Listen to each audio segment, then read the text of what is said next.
the federal government proposed greater transparency and accountability measures.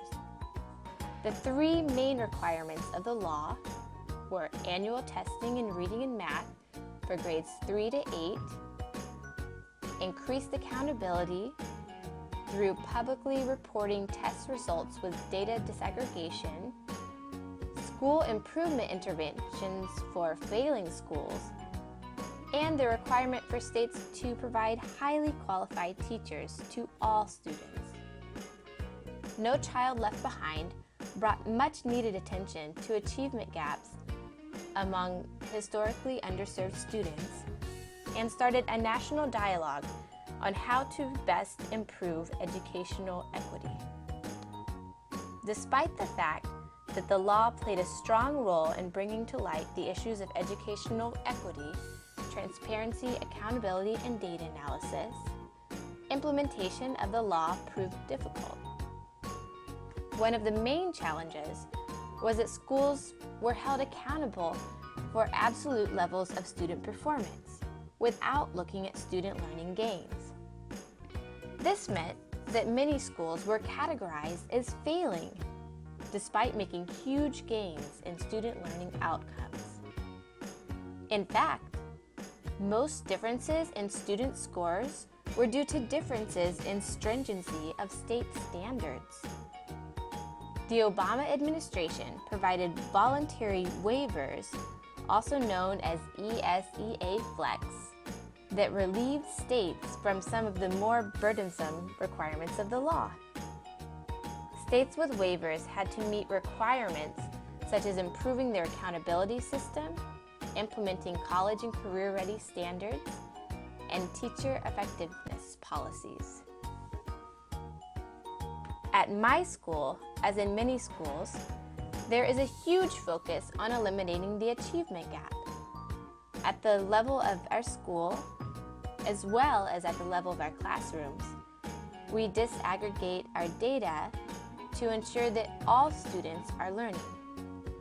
We come up with specific strategies to support students who are not meeting standards.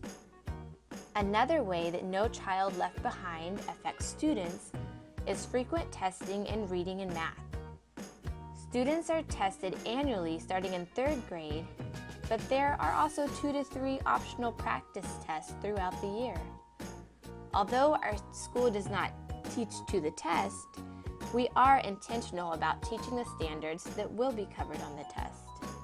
Also, as our district has moved to all computerized tests, a great deal of practice is required in order to prepare students for basic computer skills. The next law is the Every Student Succeeds Act, the ESSA. President Obama signed the Every Student Succeeds Act in December 2015, which reauthorized the Elementary and Secondary Education Act. The Every Student Succeeds Act, also known as ESSA, replaced the No Child Left Behind Act. Like the No Child Left Behind Act, the Every Student Succeeds Act continues the government's commitment to high standards, educational equity, support for teachers, and student achievement measurement. The Act continues annual statewide assessments, but there are many significant changes. One of the main changes was a shift in the balance of power from the federal government to states. States now have increased autonomy and flexibility to make decisions in the best interests of their students. States can create their own accountability systems, decide on college and career-ready standards, and intervene in low-performing schools without the need for federal interventions.